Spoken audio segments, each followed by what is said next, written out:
In this tutorial, we're going to have a look at the Google Sheets text function and how to use it.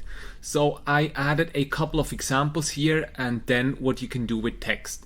The syntax for text is equal sign and then we write text in capitals.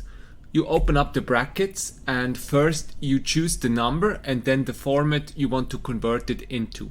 So in my example, I'm going to click on 4567, that's the number.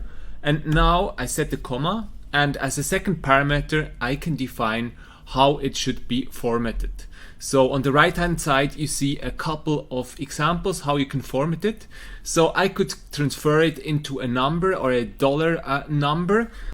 I do this by using the quotation marks, then I set a dollar sign, and then I can define how many characters before and after the point there are. So I define 2 and then I say I want to have 4 zeros just right after the point, and then I close the quotation marks, I close the brackets, and now I hit enter. And now you can see the 4567 is transferred into a currency, into dollars, and there's 4 numbers behind the point, and we just successfully transformed it.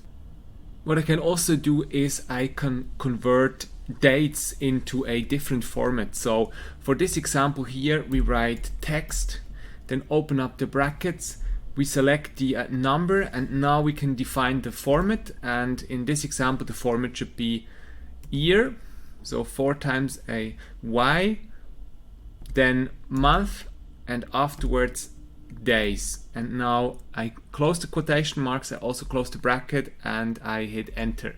And now, as you can see, this date 1994, the 21st of May, is transformed and is displayed differently. It starts with 1994, then the month May and the days 21 is now displayed in that way. So text, you can use a text to really transform the numbers into different formats as you desire.